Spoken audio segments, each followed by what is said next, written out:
Bonsoir à tous, il est 18h tout pile et en ce mardi soir, nous sommes à Roland-Garros.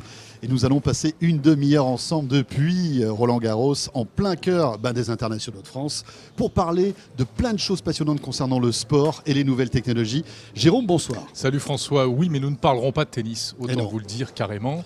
En revanche, vous le savez, c'est toujours l'occasion Roland-Garros chaque année de découvrir des tas de technologies plus ou moins liées au sport, d'ailleurs pas forcément directement en prise avec le tennis. Alors, petit cas particulier, François, d'abord, il faut faire une petite mise au point. Donc, des invités, comme d'habitude, en 01 Live. Bien sûr. Mais on a eu un petit contretemps de dernière minute, puisqu'il vient de se passer des choses, en fait, à Roland-Garros. Oui, tout à fait. Il y a une structure métallique qui est tombée. En fait, il y a eu beaucoup de vent aujourd'hui à Roland-Garros. C'est une structure métallique, en fait, s'est effondrée et est tombée sur des spectateurs sur le court central. Donc, rien de grave. Il y a eu un blessé léger, en fait. Mais malheureusement, nous devions avoir à côté de Bernard Fontaine le directeur général, en fait, de la Fédération française de tennis, qui est retenu suite à cet incident. Mais c'est pas grave parce que Bernard Fontaine, lui, c'est tout sur tout. C'est un peu monsieur technologie ici à Roland-Garros. C'est vrai. Et on le remercie d'être avec nous. Bernard, bonsoir. Bonsoir et merci de votre invitation. Et on va quand même le présenter à nouveau, Bernard Fontaine. Donc France Télévisions. Directeur de l'innovation. France Télévisions édition numérique. Voilà, c'est ça. Alors, c'est étonnant parce que finalement, Roland-Garros, on s'en rend compte chaque année, c'est aussi, alors évidemment, un grand tournoi formidable avec toute l'émotion que ça génère, mais aussi un labo, un terreau des nouvelles technos. C'est ça qui est génial. Oui, c'est Roland-Garros pour France Télévisions, c'est 27 ou 28 ans, je ne sais même plus d'ailleurs, de collaboration avec le tennis, avec la fédération de tennis. Vous êtes connu comme le loup blanc d'ailleurs, autant le dire tout de suite. Et c'est aussi l'occasion. Dès qu'il arrive dans les couloirs, on dit attention, c'est Bernard Fontaine. Et c'est aussi l'occasion pour nous, souvent d'innover, bien entendu. Près le micro, Bernard. C'est aussi très souvent pour nous l'occasion d'innover. On a vécu beaucoup de démarrages. On est accueillis aujourd'hui chez Orange. Et Orange, je me souviens très bien des débuts de l'ADSL qui ont démarré ici, à l'époque où personne n'y croyait. Mais d'ailleurs. tout a démarré ici. Tout a démarré ici. Non mais c'est vrai. Tout a démarré. La HD a démarré ici. La DSL DSL a démarré ici. La 3D. La 3D, on en a fait. On a capté les émissions. On a essayé de. On n'a pas essayé de convaincre. On a essayé déjà de produire et de voir les difficultés qu'il y avait à produire de la 3D. Voilà. Mais Et puis, les années ont passé. Et là, nous sommes dans des années où la télévision, elle subit une mutation à cause du numérique importante, et cette mutation, eh bien, on l'accompagne et on profite de ces événements importants pour présenter au public ces innovations qui transforment la télévision. C'est génial. Alors, vous le disiez tout à l'heure, on remercie Orange de nous accueillir sur son stand, ici, en VIP. Ça, c'est cool. Orange est un partenaire de longue date, évidemment également de Roland-Garros. Évidemment. On va parler tout à l'heure du Stade du Futur parce que c'est passionnant aussi. Il faut savoir qu'il y a d'immenses travaux qui sont prévus ici pour agrandir en fait Roland-Garros, parce que il commence à être un peu à l'étroit, pour avoir plus de place, pour plus de spectateurs pour les cours principaux. Voilà, donc Bernard nous parlera à l'occasion de ces possibles travaux dans le futur, de toutes les infrastructures techniques qui devront être mises en place, et ce sera assez génial d'après ce qu'on nous a dit.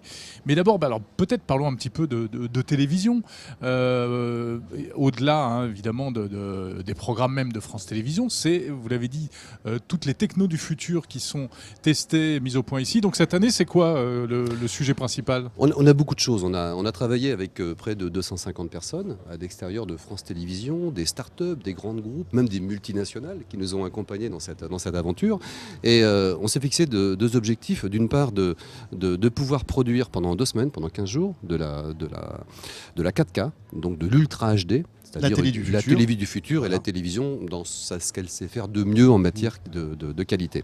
On a décidé également de produire des images immersives avec des caméras à 360 et de décider de les proposer aussi bien pour l'Ultra HD au public que ces images immersives, de les proposer également au public.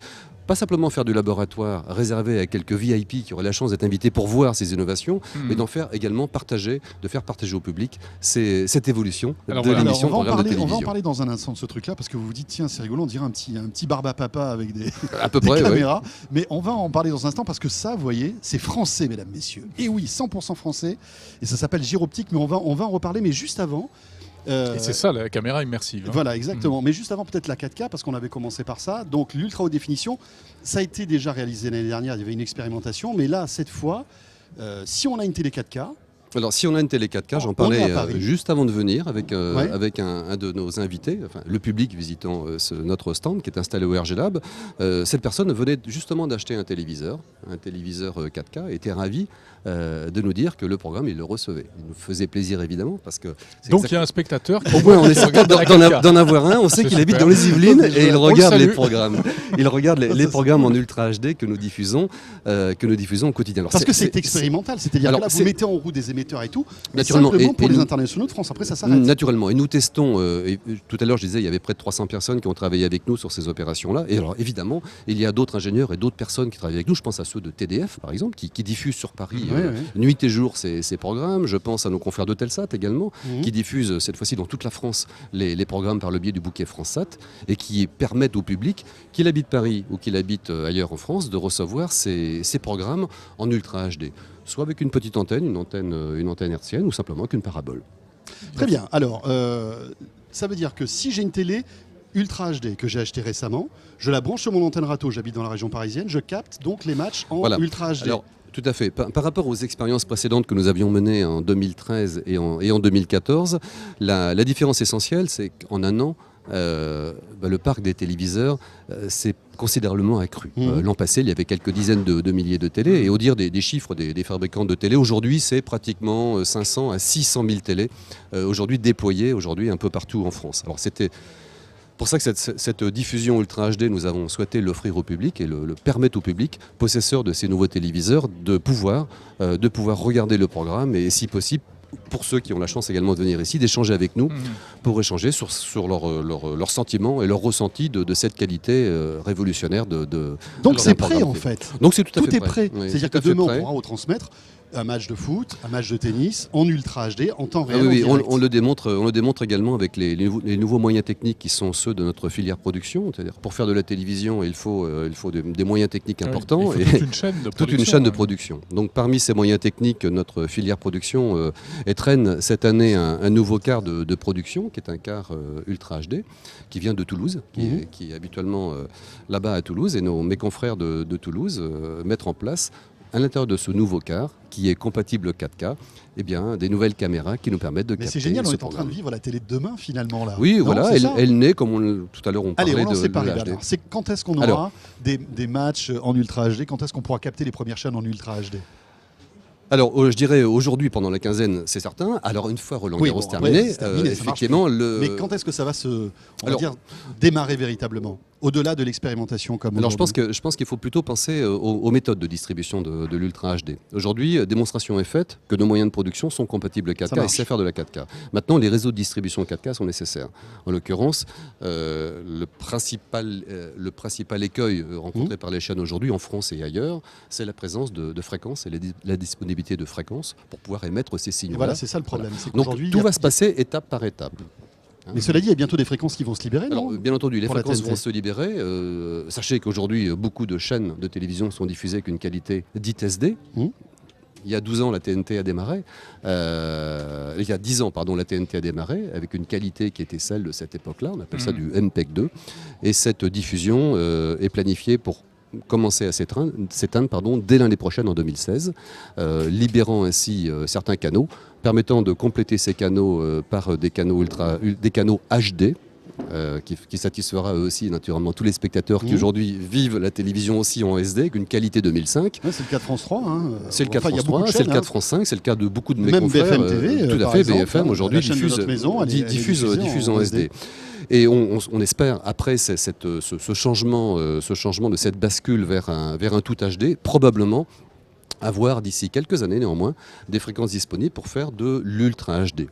Alors, quelle année? Allez, on lance les paris. Je ne peux pas lancer de paris aujourd'hui parce Bernard. que ça serait trop quoi, facile 3, aujourd'hui. 10 ans Non, je pense que non, c'est avant 10 ans naturellement. C'est avant 10 ans. Cependant, là on parle de la TNT. Donc c'est avant Roland Garros 2020. J'espère. Jérôme aura progressé au tennis d'ici là. Cependant, il n'y a pas que la TNT pour diffuser des programmes. Non, il y a les câbles, il y a le câble, les satellites, la DSL. Ça va être un peu compliqué. Ça va être un petit peu compliqué pour des raisons techniques. Probablement par la fibre optique, qui est une voie royale pour distribuer l'Ultra HD, compte tenu des débits nécessaires pour atteindre le téléviseur ou la set-top box pour la DSL. C'est-à-dire que les premières chaînes Ultra HD commenceront sans doute non pas par la TNT, mais sur les box fibre. Alors, elles démarreront démarreront ce que l'on fait aujourd'hui par de l'expérimentation sur la TNT. La démonstration en est faite, et dans d'autres pays, parce que d'autres pays également mènent des campagnes de test, mais probablement démarrera beaucoup plus vite sur les réseaux qui, eux, n'ont pas ces contraintes, les contraintes que l'on a aujourd'hui sur la TNT. Bon, souhaitons un meilleur futur à l'Ultra HD qu'à la 3D. On a une question. C'est sûr que c'est le futur de la télé, on est d'accord. On a une question de Jonathan sur Twitter qui nous demande à quand la diffusion d'un live interactif, alors peut-être en l'occurrence de tennis, sur France Télévisions avec le choix des angles des caméras par le téléspectateur. Alors, bonne question, ça. C'est une bonne question et c'est tout de suite. C'est assez facile. L'angle des caméras, peut-être pas, mais en tout cas, la capacité à pouvoir voir tous les matchs de tennis, aujourd'hui, c'est une réalité parce que la totalité des matchs en multicourt, et pas en multicam, en multicourt, la capacité de pouvoir choisir le match que je veux voir au moment où je veux le voir, en direct, sur Internet. Ouais. Aujourd'hui, c'est une réalité. Et une réalité. Choisir vraiment son angle de caméra, enfin sa caméra sur un même court, c'est pas possible. C'est compliqué en matière de production. C'est extrêmement complexe parce que nos signaux techniques issus de tous ces cours de tennis, il est nécessaire de les encoder, de les proposer et de les publier sur Internet. Bon, on pourrait imaginer pour un match, par exemple, hyper important, de pouvoir choisir. En effet sa caméra, mais ça voudrait dire aussi un système particulier de diffusion, parce qu'il faudrait à chaque fois une chaîne de télé pour chaque caméra en fait. Ça va être un peu compliqué. Sur les zapper à chaque fois. Sur des cours de tennis tels que ceux de Roland Garros, où plusieurs dizaines de caméras sur certains grands cours sont placées, ce serait un petit peu compliqué de proposer toutes ces caméras. C'est pas pour tout de suite. Jérôme, j'ai une bonne nouvelle. Oui. Alex Lott, qui est le DSI de la FFT, est avec nous. Il va nous rejoindre dans un instant pour parler du stade connecté. Mais on va terminer. Oui, d'abord, il faut parler quand même, Bernard, de cette caméra immersive. Alors, donc l'idée, c'est quoi là? C'est vraiment d'offrir, c'est pas encore le multicam, mais c'est... Avant de basculer sur la caméra, j'avais peut-être quelques indications sur ce que l'on présente en matière d'innovation sur l'Ultra HD. On présente deux choses en fait. On présente l'Ultra HD qu'on qualifie d'Ultra HD à la maison, ce que tous nous pouvons recevoir à la maison. Et en même temps, dans ce RG Lab où nous présentons nos innovations, nous présentons également les laboratoires, ce que l'on appelle les laboratoires de l'Ultra HD, c'est-à-dire ce que l'on pourra peut-être avoir dans 2 ans, dans 3 ans. Notamment, on a réfléchi à l'échelon européen à la capacité à certains téléviseurs à pouvoir, en fait, faute de fréquence, ce que j'expliquais tout à l'heure pour capter la TNT, à pouvoir s'alimenter toujours avec la TNT, mais recevoir le complément de données numériques que la TNT ne peut distribuer faute de fréquence par Internet. Et c'est assez magique. Le programme arrive par 2 biais. Le téléviseur va synchroniser les 2 flux, celui qui provient de la TNT, celui qui provient d'Internet. Et venez le voir tout à l'heure, vous verrez. On arrive à avoir de l'Ultra HD comme ça ? On arrive à avoir de l'Ultra HD. On le démontre ici à Roland Garros. Un flux livré par Internet, un flux livré par la TNT. Le téléviseur synchronise les 2 flux. Et c'est magique. Le programme arrive en Ultra HD. Pas mal. Bravo. Donc c'est une méthode c'est un peu un pis-aller malgré tout. C'est pas un pis-aller, c'est une demande qui est faite à l'échelon européen, parce que nous travaillons avec les Finlandais, avec les Espagnols, même les Turcs également nous ont rejoints dans ce projet-là. Tout le monde a le même problème. Faire de l'Ultra HD sans fréquence, eh bien, ces procédés alternatifs permettent d'amener l'Ultra HD dans les téléviseurs. Bernard Fontaine, l'homme qui fait de la télé sans fréquence. Formidable. Bon, on parle un peu de cette petite caméra. Oui, bien sûr. Et puis de tout ce qu'il y a derrière surtout. Alors ça s'appelle Gyroptique, c'est français. Voilà. C'est pas encore sorti. Mais c'est dans les labos. Et pratiquement. On en a déjà parlé sur Zéro Net Oui, TV. bien sûr, oui, tout à fait. Mais là, vous faites pratiquement une avant-première avec la retransmission d'un match en réalité augmentée, c'est-à-dire avec le masque de réalité virtuelle. J'ai essayé, vous mettez un masque style Gear VR de Samsung. Et qu'est-ce que tu vois alors ? Alors qu'est-ce que je vois ? On voit, j'ai vu des choses, et puis il y a d'autres choses que j'aurais aimé voir. Moi, ce que j'ai vu, c'est comme si j'étais dans une loge VIP, c'est-à-dire que je voyais le terrain en entier depuis un angle en particulier, et puis je voyais en plus le flux de France Télévisions qui était intégré, donc j'avais le match, si tu veux, sous toutes les coutures. Et puis quand je me tournais, je voyais un buffet avec des petits fours. Et malheureusement, tu étais frustré parce que tu pouvais pas les prendre. C'était complètement des petits fours virtuels, c'est pas terrible. Ça, je suis d'accord. Mais surtout pour Jérôme. Ce que j'aimerais voir, et je crois que vous le faites également, c'est vraiment me trouver au cœur du match, et par exemple à la place de l'arbitre. Alors, c'est là où on voit le mieux. C'est exactement l'objectif que nous sommes fixés avec la Fédération de tennis, parce que cette mise en place de ces petites caméras est faite en coproduction avec la Fédération de tennis. On a décidé, le cahier des charges était compliqué, être capable donné par la Fédération de tennis, de faire une production en direct, chose qui n'avait jamais été faite avec des caméras 360, avec des caméras qui ne se voient pas. compliquées à faire. Les caméras qui ne se voient pas, parce que les caméras, dans l'état de l'art des dispositifs techniques permettant de faire du 360 aujourd'hui, les plus petites sont de la taille, on va dire, d'une petite cocotte minute. Vous voyez, donc c'est pas très discret. Donc l'objectif était surtout donc... qu'il fallait la mettre où? Il fallait la mettre au-dessus de la tête de l'arbitre. Ouais, donc À l'emplacement de la chaise de l'arbitre, c'est pas Une terrible. cocotte minute sur l'arbitre, je suis pas sûr qu'il soit complètement d'accord. La mettre également dans la loge présidentielle, Ouais. à différents endroits très stratégiques du stade Philippe Chatrier. Donc la start-up Gyroptique que nous sommes allés voir, on leur a proposé d'utiliser leur caméra. Et à leur grand bonheur, ils ont accepté. Par contre, ce qui était compliqué, c'est que cette start-up-là n'était pas tout à fait prête à fournir les caméras. Ces caméras-là sortiront en fin d'année distribuées par des réseaux de grande distribution. Ce sont des projets Kickstarter. Donc en fait, pouvoir mettre des caméras de ce niveau, vu sa taille, on remplissait à peu près le cahier des charges, mais cependant la mise en production était complexe avec des caméras pas vraiment fini pour pouvoir faire ça. Il y a l'idée, mais c'est L'idée pas là. encore Donc on tout a à fait cependant, finalisé, voilà, on a cependant décidé de le mettre. Sympa. On a cependant décidé de le mettre à l'antenne, de créer deux applications, une application Android, une autre application iOS, afin de pouvoir permettre au public aussi d'assister à ce laboratoire in vivo.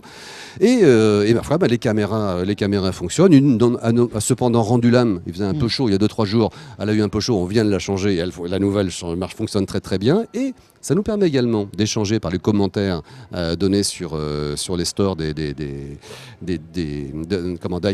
applis. Des stores des applications, d'échanger avec le public qui finalement nous disent tous quelle bonne idée, c'est sympa, on aime bien. Bon, faudra améliorer la qualité de l'image. Évidemment, on le savait, vu la qualité des images de ces caméras, de ces caméras prototypes, mais plutôt l'accueil du public est au rendez-vous. Parce que Bernard, il faut savoir que donc il y a des matchs qui sont retransmis. Il suffit de télécharger une appli sur iPhone ou sur Android, d'avoir le masque. Le masque ou pas, on peut très bien l'avoir sur son téléphone et de regarder sur son téléphone. Mais si on a le masque, on est immergé dans le match directement. Et on a la place de l'arbitre. Directement. On est à la place de l'arbitre. On vit ça pour regarder la balle. On vit ce que vit un arbitre, exactement. Ouais. On nous demande est-ce qu'on verra ça un jour dans des émissions de France Télévisions, style. Alors j'allais dire The Voice, c'est pas France Télévisions, mais dans d'autres émissions de télévision que du tennis. La réponse est oui. Le Tour de France, par exemple, t'imagines ? Oui, la réponse est oui, et deux bons exemples. Ouais. C'est déjà le cas pour le Tour de France. Le Tour de France 2014, nous avions déjà fait par une société de production, nous avions fait des images en 360 durant le Tour de France 2014. Nous avons fait pour des émissions de télévision, notamment les Victoires de la musique sur France 2, qui étaient captées également avec ce type de caméra par un de nos prestataires qui fait ce type de réalisation. Et pour le sport, la société s'appelle eMotion 360, spécialisée dans ce type de captation, sur des captations enregistrées de scènes, de programmes de télévision avec ce type de caméras. Et pour terminer, nous préparons également d'autres types de programmes sur des sports extrêmes. Donc si vous avez déjà descendu une piste où vous êtes envolé avec une combinaison de windsurf directement, vous verrez la sensation que ça donne, en tout cas en 360. Ça nous arrive régulièrement avec Jérôme, vous vous en doutez Bernard. Ouais. Bernard, venez donc un petit peu près de moi pour faire de la place à notre deuxième invité qui vient donc d'arriver. Alex Lotte qui remplace Jérémy Botton au pied levé. Merci beaucoup Alex d'être avec nous ce soir. Alors, parce que on voulait parler du stade connecté et c'est un sujet qui nous passionne. Aujourd'hui, on rêve d'avoir, lorsqu'on va voir une retransmission sportive, et ça va bien au-delà du tennis d'ailleurs, le football, etc., d'avoir du Wi-Fi, de pouvoir interagir. Les réseaux sociaux aussi sont pour vous un élément important de promotion de tous ces événements sportifs. Et vous mettez petit à petit en place le stade connecté, c'est ça ? Oui, alors c'est un programme qui est évidemment extrêmement partagé avec nos partenaires. Depuis quelques années, on réfléchit, ça fait longtemps avec Bernard, qu'on tripote les nouvelles technologies dans tous les sens pour faire des proof of concept et voir comment est-ce qu'on peut introduire les technologies au plus loin. Alors pas simplement des technologies qui sont liées à la diffusion, mais qui sont liées aussi toute la partie distribution de l'information. Et c'est vrai que le stade connecté fait couler beaucoup d'encre. Alors pas simplement à Roland-Garros, mais aussi dans tous les stades de France, d'Europe. Qu'est-ce que c'est ? Mais c'est quoi les défis technologiques à relever ? Alors déjà, il y a deux questions. C'est pourquoi faire et comment on va le faire. Alors pourquoi faire, c'est la grosse question, parce que ça agite l'ensemble de nos directions métiers, bien évidemment. C'est bien évidemment aller dans une logique de plus en plus client-centrique et permettent d'avoir une expérience augmentée, pas simplement in stadia, mais aussi à l'extérieur du stade, out stadia. Donc on aimerait pouvoir utiliser les technologies pour pouvoir présenter des applications qui soient plus intéressantes et plus immersives et permettre à nos spectateurs d'avoir des informations en temps réel, d'avoir accès à des services en temps réel et d'avoir de nouvelles tentatives comme celles qu'on a explorées avec les objectifs avec 360 degrés pour avoir des expériences qui sont de qualité. C'est vrai exemple, que vous auriez un autre exemple. Donc on parlait de l'immersion à 360. Qu'est-ce qu'il peut y avoir de plus? Alors, l'holographie, Faites-nous un petit l'holographie, Wow. c'est des choses que l'on observe, que l'on regarde, qui sont déjà mises en place dans d'autres pays. On a... Pardon, je crois qu'il y a un petit problème de Oui, micro. on a un petit souci de micro. Par exemple, on a testé l'an passé avec les équipes d'Orange d'ailleurs la diffusion de l'IMBMS. Oui. Donc c'est une technique qui est très intéressante également pour pouvoir soulager les réseaux télécoms. C'est-à-dire qu'aujourd'hui tout le monde a un téléphone dans la poche et dans des stades où il y a environ combien, Alex, 40-50 000 personnes, Voilà. eh bien 40 ou 50 000 personnes ont bien du mal à pouvoir se connecter pour voir de la vidéo. Ça, je Eh bien, confirme. cette IMBMS est une technologie en vraie grandeur qu'on a testée l'an passé, eh bien, qui permettrait typiquement, ce que font certains grands stades américains, de pouvoir écouler ce trafic vidéo. Ouais. Donc nous sommes prêts à fournir des nouveaux services. On démontre d'ailleurs cette année des services de découpage automatique d'un match de tennis qui est compris par un algorithme. En gros, une machine est capable de comprendre ce qui se passe pendant un match de Et tennis. d'extraire les séquences Voilà. importantes. séquences Il extrait clés. les séquences. On pourrait très bien imaginer qu'une telle technologie va découper va découper les scènes de tennis, les publier directement dans les téléphones des visiteurs, et comme ça, dans une file d'attente au restaurant ici à Roland-Garros, ils pourraient accéder à ces services de vidéo dans le stade qui seraient équipés de cette technique IMBMS, par exemple. C'est vrai que l'IMBMS est extrêmement prometteur parce qu'effectivement, c'est un protocole qui est mis en place sur la 4G. 4G, 4G+, et peut-être la 5G. Donc, c'est des domaines qui sont explorés par les opérateurs et aussi par les broadcasters. On a également présenté plusieurs fois d'ailleurs et à nouveau cette année avec l'équipementier Ericsson la mise en place de lampadaires que la fédération de tennis regarde avec envie, Oui, qui sont vrai. des lampadaires dits connectés. Donc ces lampadaires-là, Ah oui, qu'on avait vu d'ailleurs au Mobile World Congress l'année dernière avec chez Jérôme, Ericsson, exactement. Ouais. Et ces lampadaires en fait permettent qui sont Wi-Fi ou 4G, voilà, ils sont Wi-Fi ou 4G. Ou les deux. ou les deux, voilà. Ils pourraient potentiellement, par l'éclairage qui est au-dessus, qui est à LED, Être être Li-Fi. équipés de l'IFI de façon à ce qu'une fédération sportive puisse utiliser ce réseau numérique afin d'échanger des données avec son public. Parce que la révolution du stade de Roland-Garros n'a pas encore commencé, hein, puisqu'on le sait, vous êtes au cœur d'une Oui, il y a des espèce perspectives de projet incroyable d'agrandissement du stade. Donc là, tout est à faire maintenant, en fait. Les idées, D'agrandissement. il faut les imaginer maintenant. Oui, et de modernisation. C'est la raison pour laquelle il faut flirter avec des proof of concept et voir jusqu'où on peut tirer la technologie pour apporter cette expérience client au plus loin. Mais c'est vrai que le stade connecté, comment connecter ce stade, c'est assez complexe finalement parce que on doit travailler dans la logique d'un équilibre entre la couverture, la capacité, le niveau de champ. Ça c'est toute la partie télécom et c'est aussi comment est-ce que l'on va approcher l'ensemble de nos services avec des services qui ne sont pas forcément portés par l'opérateur mais qui peuvent être portés par l'organisation. Donc c'est pour ça que des technologies comme le Mass Wi-Fi ou comme le Li-Fi Alors, sont le Mass explorées. Wi-Fi permet, en fait, Alors qu'on qu'est-ce va que c'est le expliquer, Mass Wi-Fi? c'est Alors- de pouvoir avoir des hotspots Wi-Fi très concentrés qui permettraient à des dizaines de milliers de personnes, malgré tout, de pouvoir se connecter Exactement. à Internet. C'est ça, hein. Exactement. Quand on voit un stade comme les 49ers, Orange d'ailleurs travaille sur ce système. Tout à fait. Orange travaille sur ce système. Cette année, on a fait un proof of concept justement avec Orange Event Solutions pour adapter sur le stade 2 spots haute densité, un sur la place des Mousquetaires, l'autre sur les Jardins Gourmets, pour voir quels sont les nombres de connectés, comment les gens commencent à apprécier la logique des portails et des contenus, comment s'orienter dans le Parce stade. qu'aujourd'hui, la 4G est saturée. Quand Non, on est, non, la quand 4G on est- est, par exemple, dans le cours central plein à craquer.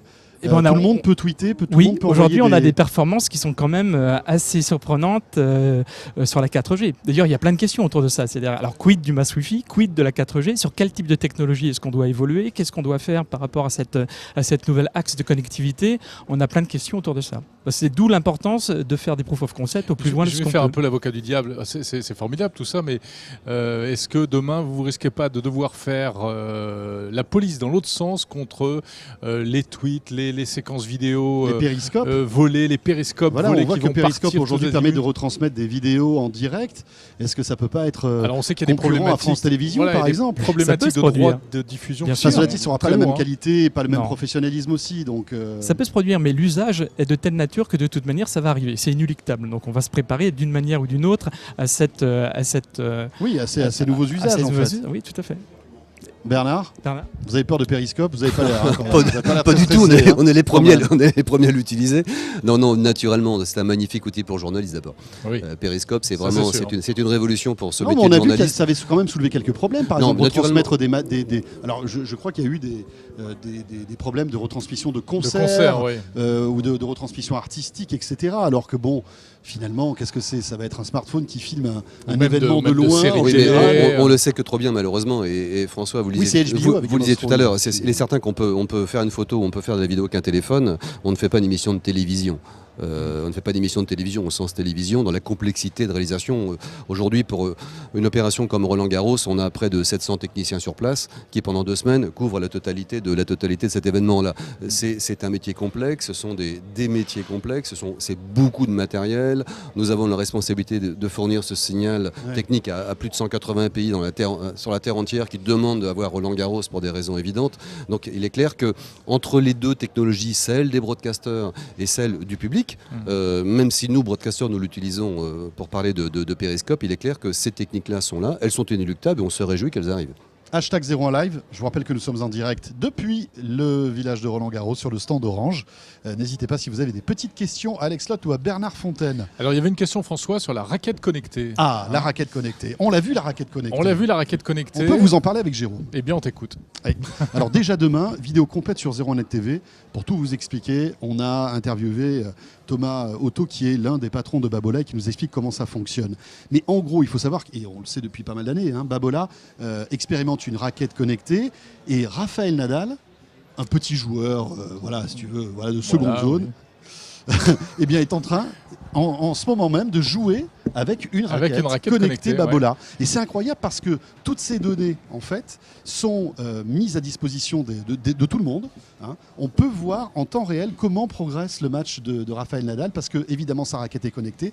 Il y a des capteurs à l'intérieur et toutes ces données sont transmises en Bluetooth via un smartphone. Bernard Fontaine. Bonne transition, étant donné qu'on présente cette année justement avec Babola sur le stand du RG Lab de France Télévisions, toute cette notion de l'objet connecté, c'est même plus l'objet connecté, c'est le sportif qui est connecté.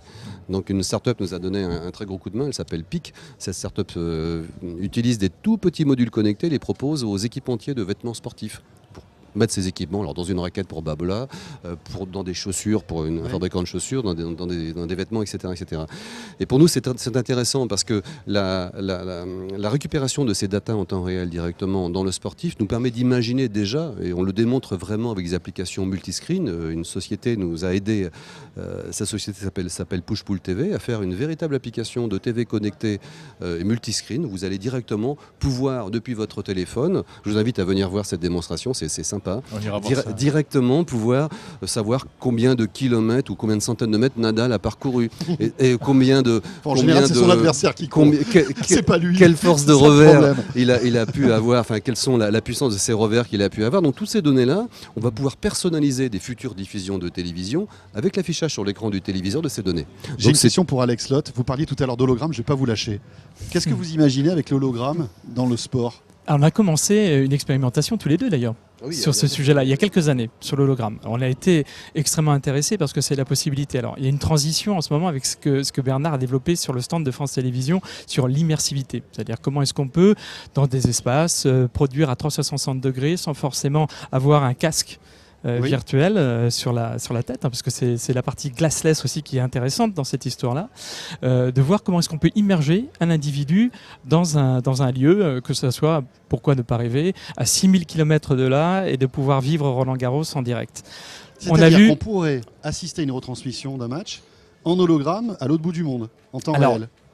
D'une Ça, manière, c'est le rêve. Ça, c'est le rêve. Après, il y a des laboratoires de R&D qui s'attachent à travailler de manière intéressante sur ces sujets-là.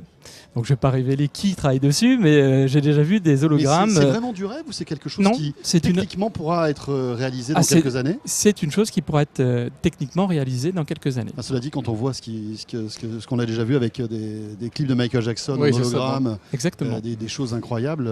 Déjà éprouvées au Japon, des d'ailleurs. rencontres qui n'existent pas. Les rencontres improbables. C'est-à-dire que dans l'absolu, alors évidemment, les techniques de jeu, la vitesse de frappe, tout ça a complètement changé. Mais pourquoi ne pas imaginer une rencontre John Borg, Nadal? Bon, je ne sais pas ce que ça donnerait réellement. Ou même la retransmission tout simplement de la finale en hologramme dans des ton stades. salon. Tout à fait. Alors dans le salon, ça risque d'être un peu. Il faut avoir un grand salon, mais peut-être sur un autre terrain. Tu mets de des tennis, petits par joueurs. exemple. Mais ça, c'est très surprenant parce que ce qu'on a vu dans la partie holographique, Star Wars, on a tous cette image de se dire voilà l'hologramme tel qu'il est présenté par George Lucas dans son film extraordinaire. Est-ce que oui ou non ça peut exister? Bien, les laboratoires de R&D se sont attachés à essayer de provoquer ça et de le rendre possible. Donc je peux pas dire la marque qui fait ça, mais c'est déjà une réalité. C'est déjà une réalité. Non, peut-être qu'entre-temps, Microsoft aidera également avec la mise en place de ces moyens qui seront des moyens intermédiaires entre ce que l'on fait aujourd'hui et ce qui sera possible de faire un jour avec un hologramme, avec la technologie qu'on connaît tous de Microsoft qui s'en approche. Bah écoutez, rendez-vous à Roland-Garros 2020, le masque HoloLens, 2025. Bien sûr. Merci, c'est monsieur. pas pour tout de suite. Merci de votre invitation. Merci Alex Lott. Merci beaucoup. À bientôt. Merci à Bernard Fontaine. Merci. Directeur de l'innovation à France Télévisions, édition numérique. Voilà, 01 Live spécial Roland-Garros en direct de Roland-Garros avec Florian Beaufreton et Bérangère Lepesqueur aux manettes. On remercie Orange de nous avoir si gentiment accueillis comme à chaque fois. Et sachez qu'on parlera demain encore de Roland-Garros avec des petites vidéos des innovations qu'on a pu voir, entre autres la fameuse raquette connectée de Badola. Et puis tu as vu aussi un autre petit truc très sympa. C'est l'immersion. L'immersion, la vidéo à 360 degrés. Ça sera demain sur 01net TV. Bonne soirée à vous tous. Merci à tous. Salut. À bientôt. À bientôt.